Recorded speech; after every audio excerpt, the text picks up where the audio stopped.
बीमारी के कारण पिता के शरीर और पेशाब से भयानक बदबू आती थी, तो घमंडी बेटे बहू ने घृणा करते हुए उन्हें जानवरों के तबेले में फेंक दिया। लेकिन एक साधारण सी सब्जी ने पिता को ऐसा नवजीवन दिया कि दौलत के नशे में चूर बेटे का सारा गुरूर मिट्टी में मिल गया।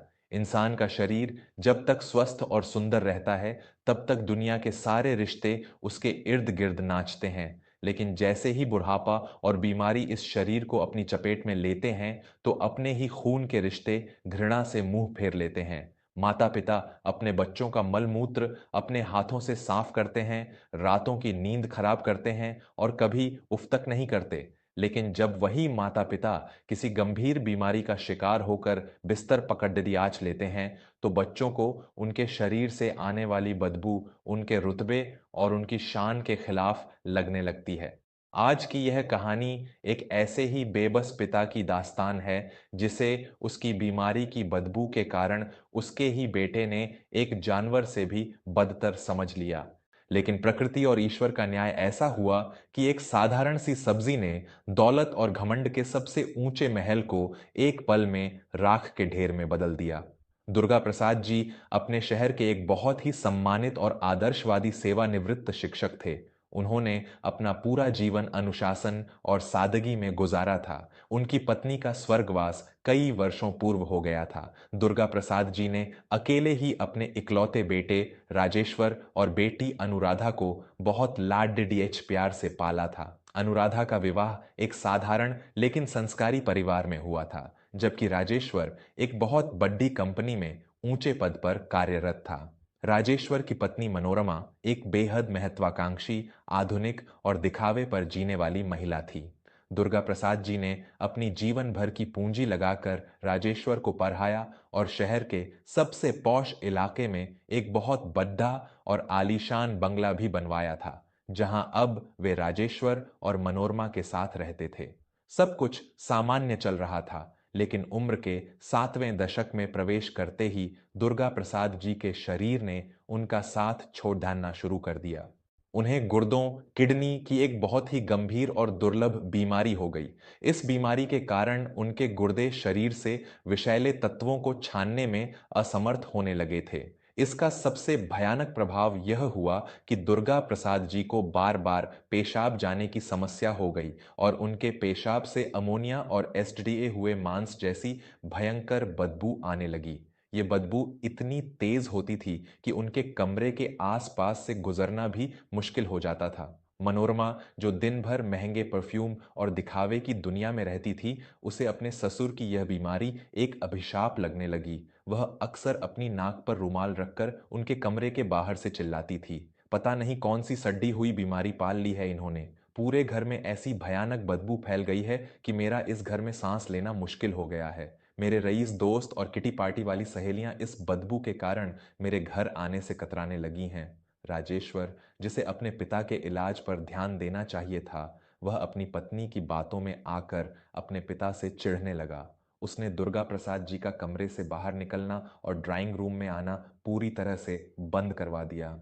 जिस पिता ने कभी राजेश्वर को अपने कंधों पर बैठाकर पूरी दुनिया घुमाई थी, आज वही पिता अपने ही बनाए हुए उस आलीशान बंगले के एक छोटे से कमरे में कैद होकर रह गया था। दोस्तों, बुढ़ापा और बीमारी किसी के भी जीवन में आ सकती है। जब इंसान शारीरिक रूप से लाचार हो जाता है, तब उसे दवा से ज्यादा अपनों के प्रेम और सहारे की आवश्यकता होती है। लेकिन जो औलाद अपने ही माता पिता की बीमारी से घिन करने लगे, उस औलाद का इस धरती पर होना ही सबसे बड़ा पाप है। माता पिता की सेवा का यह दर्द और ये भावनाएं अगर आपके भी दिल को छू रही हैं, तो हमारे इस परिवार वर्मा स्टोरीज को अभी सब्सक्राइब करें। आपका एक सब्सक्राइब हमें यह विश्वास दिलाता है कि आज भी समाज में संस्कारों की कद्र करने वाले लोग मौजूद हैं। कृपया अपनी भावनाओं से जुड़ते हुए इस चैनल वर्मा स्टोरीज को सब्सक्राइब जरूर करें।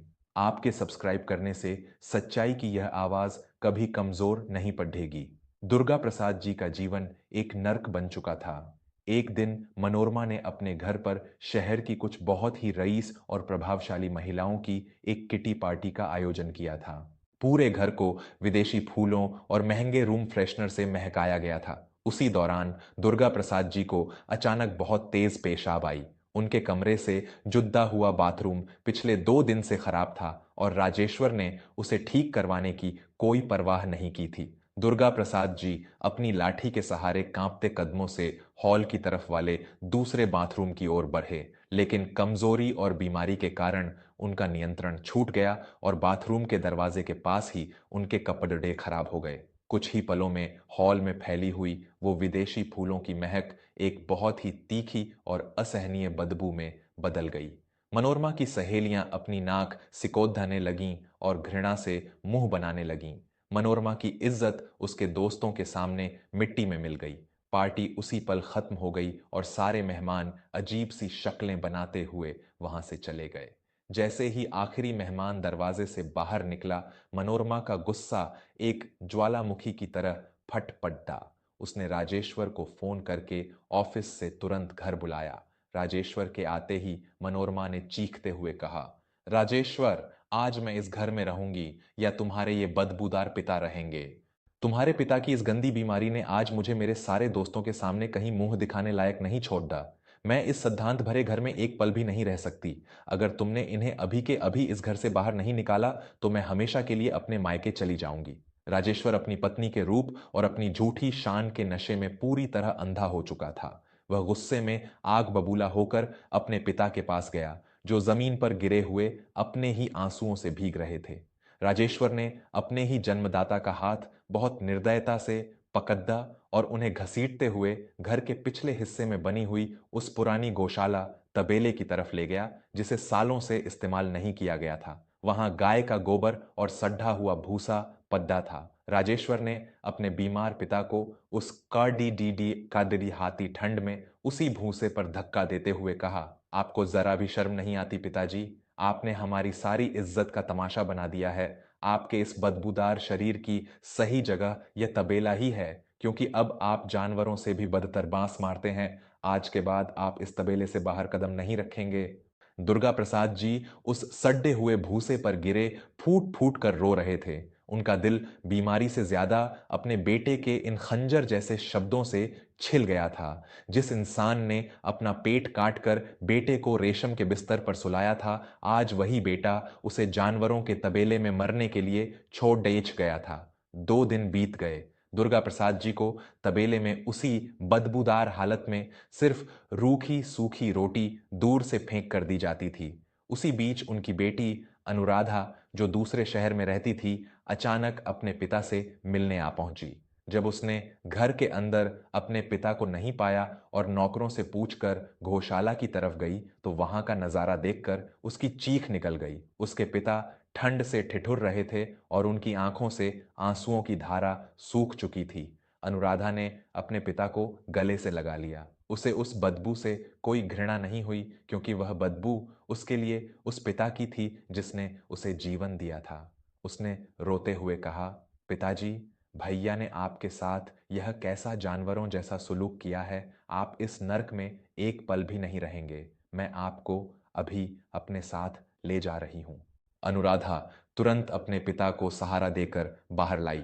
राजेश्वर और मनोरमा ने उन्हें रोकने की कोई कोशिश नहीं की, बल्कि उनके चेहरों पर एक शैतानी मुस्कान थी।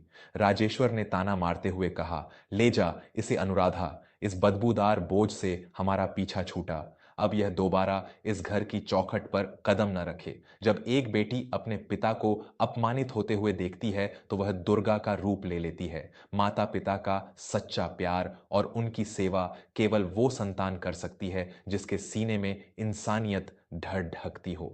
दौलत के अहंकार में अक्सर लोग यह भूल जाते हैं कि उनका खुद का बुढ़ापा भी उनका इंतजार कर रहा है। अगर राजेश्वर के इस अमानवीय व्यवहार ने आपके खून को भी खौला दिया है और आपको लगता है कि ऐसे घमंडी बेटे का गुरूर टूटना ही चाहिए, तो वर्मा स्टोरीज से जुड़कर हमारा हौसला बढ़ाएं। चैनल को अभी सब्सक्राइब करें ताकि भावनाओं और संस्कारों की यह आवाज़ हर उस घर तक पहुंच सके जहां बुजुर्गों का अपमान होता है। आपका एक सब्सक्राइब हमारे लिए बहुत बड़ा योगदान है। कृपया वर्मा स्टोरीज को सब्सक्राइब ज़रूर करें। अनुराधा अपने पिता को लेकर अपने छोटे लेकिन प्यार से भरे हुए घर में आ गई। उसके पति विकास ने भी दुर्गा प्रसाद जी का पूरे सम्मान के साथ स्वागत किया। अगले ही दिन विकास दुर्गा प्रसाद जी को शहर के एक बहुत ही सिद्ध और प्राचीन आयुर्वेदिक आश्रम में ले गया, जहां वैद्य शिवानंद जी बैठते थे। वैद्य जी ने दुर्गा प्रसाद जी की नाद्धि देखी और उनकी स्थिति का गहराई से मुआयना किया। उन्होंने बहुत ही शांत स्वर में कहा, अनुराधा बेटी, तुम्हारे पिता के गुर्दे, किडनी पूरी तरह से विषैले तत्वों से भर चुके हैं। आधुनिक दवाइयां इन्हें सिर्फ दबा रही हैं, जड़ी से खत्म नहीं कर रही। यही कारण है कि इनका शरीर उन विषैले तत्वों को मूत्र के रास्ते अमोनिया की भयंकर बदबू के रूप में बाहर फेंक रहा है। लेकिन प्रकृति के पास हर मर्ज का अचूक इलाज है। तुम्हें महंगी सर्जरी की कोई आवश्यकता नहीं है। वैद्य जी ने एक बहुत ही साधारण सी सब्जी का नाम लेते हुए कहा, सफेद पेठा, कुम्हद्दा, ऐश गॉड, यह प्रकृति का सबसे बद्धा अमृत है। तुम्हें हर रोज सुबह खाली पेट अपने पिता को कच्चे सफेद पेठे का एक गिलास ताजा रस पिलाना है। यह सब्जी शरीर के भीतर जाते ही एक झादू की तरह काम करती है। यह गुर्दों की गहराई में जमे हुए सालों पुराने विषैले तत्वों को काट काट कर बाहर निकालती है और रक्त का शुद्धिकरण करती है। बस 3 महीने तक इसका लगातार सेवन करवाओ, तुम्हारे पिता का शरीर कुंदन की तरह चमक उठेगा। अनुराधा ने वैद्य जी की बात को पत्थर की लकीर मान लिया। उसने हर सुबह उठकर पूरे नियम और श्रद्धा के साथ अपने पिता को सफेद पेठे का ताजा रस पिलाना शुरू किया। इसके साथ ही वह उन्हें सादा और सुपाच्य भोजन देती। देखते ही देखते प्रकृति का वो चमत्कार होना शुरू हुआ जिसकी कल्पना किसी ने नहीं की थी। महज 1 महीने के भीतर दुर्गा प्रसाद जी के शरीर और मूत्र से आने वाली वो भयंकर बदबू पूरी तरह से गायब हो गई। सफेद पेठे के जादुई असर ने उनके गुर्दों को पूरी तरह से डिटॉक्स यानी शुद्ध कर दिया था। उनकी त्वचा पर एक नई चमक आ गई थी, उनका शरीर फिर से ऊर्जा से भर गया था और वे बिना किसी लाठी के सहारे सीधा चलने लगे थे। उधर दूसरी तरफ समय का चक्र घूमा और राजेश्वर के जीवन में एक ऐसा तूफान आया जिसने उसके अहंकार की इमारत को जडीडीडीएच से हिला दिया। राजेश्वर ने अपनी झूठी शान और मनोरमा के उकसाने पर एक बहुत बड़े व्यापारिक प्रोजेक्ट में अपना सारा पैसा लगा दिया था। लेकिन वो प्रोजेक्ट एक बहुत बड़ा घोटाला निकला और राजेश्वर रातों रात दिवालिया हो गया। बाजार के लेनदारों ने उसके बंगले पर कब्जा करने की धमकी दे दी।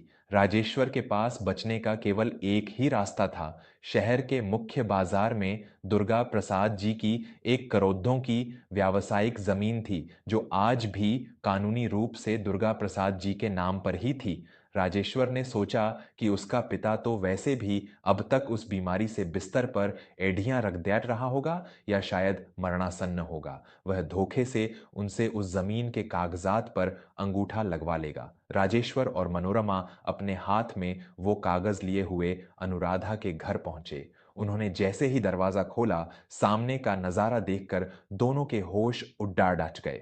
सामने आंगन में दुर्गा प्रसाद जी बिल्कुल स्वस्थ सीधे तन कर खड्डाढे थे और योग कर रहे थे। उनके चेहरे पर एक गजब का तेज था और उनके आसपास कोई बदबू नहीं, बल्कि अगरबत्ती की पवित्र सुगंध आ रही थी। राजेश्वर हकलाते हुए बोला, पिताजी, आप आप इतने स्वस्थ कैसे हो गए? वो बीमारी, वो बदबू, सब कहाँ गई? दुर्गा प्रसाद जी ने बहुत ही शांत लेकिन धारदार आवाज में कहा, वो बदबू मेरे शरीर में नहीं, तुम्हारी नीयत में थी राजेश्वर। प्रकृति की एक साधारण सी सब्जी ने मेरे शरीर का जहर तो निकाल दिया, लेकिन तुम्हारे दिमाग में दौलत का जो जहर भरा है उसका कोई इलाज नहीं है। मनोरमा ने अपनी घबराहट को छुपाते हुए झूठी मुस्कान के साथ कहा, पिताजी, जो हुआ उसे भूल जाइए। राजेश्वर का व्यापार बहुत घाटे में है। हमें बस उस बाजार वाली जमीन के कागजों पर आपके हस्ताक्षर चाहिए, वरना हमारा सब कुछ नीलाम हो जाएगा।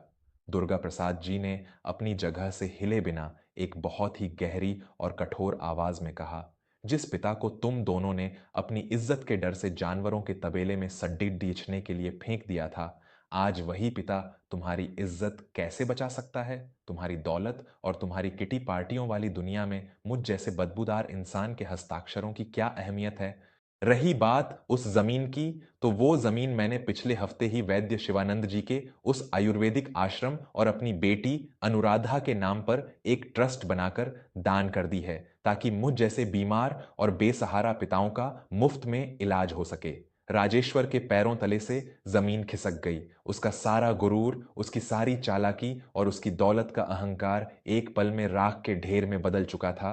वह घुटनों के बल दुर्गा प्रसाद जी के पैरों में गिर पढ़ा और फूट फूट कर रोने लगा।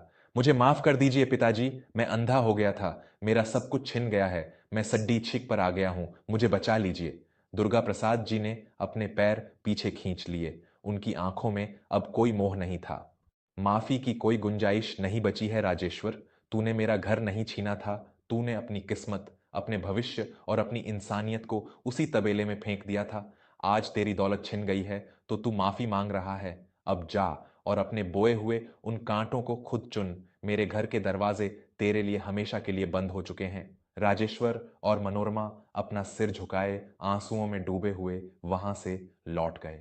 उनका वो आलीशान बंगला नीलाम हो गया और जो इंसान अपने पिता को तबेले में रख रहा था उसे खुद एक छोटे से सीलन भरे किराए के कमरे में रहने के लिए मजबूर होना पड़ा। दुर्गा प्रसाद जी अपनी बेटी के साथ एक स्वस्थ और सम्मानजनक जीवन जीने लगे। दोस्तों, भगवान की लाठी में आवाज नहीं होती, लेकिन जब वो पडिडिचती है तो इंसान के सारे गुरूर टूट कर बिखर जाते हैं। प्रकृति के पास हमारी हर बीमारी का इलाज है, लेकिन स्वार्थ और घमंड की बीमारी का इलाज केवल समय की ठोकर ही कर सकती है। माता पिता को कभी बेबस समझने की भूल मत करना, क्योंकि जिनके आशीर्वाद में इंसान को आबाद करने की ताकत होती है, उनकी आह बड्ढे बड्ढे महलों को श्मशान बना सकती है। अगर दुर्गा प्रसाद जी के इस स्वाभिमान और प्रकृति के इस चमत्कार ने आपके दिल में एक नई ऊर्जा जगाई है, तो वर्मा स्टोरीज को अभी सब्सक्राइब करें। अपने दोस्तों और परिवार के साथ इस वीडियो को ज़रूर शेयर करें, ताकि हर किसी को यह सीख मिल सके कि लालच और अहंकार का अंत हमेशा विनाशकारी होता है। कमेंट में ज़रूर बताएं कि क्या दुर्गा प्रसाद जी ने जो किया वह बिल्कुल सही था। आपकी राय का हमें हमेशा इंतज़ार रहता है। सच्चाई और संस्कारों की इस आवाज़ को घर घर तक पहुंचाने के लिए वर्मा स्टोरीज चैनल को सब्सक्राइब करना बिल्कुल न भूलें। धन्यवाद।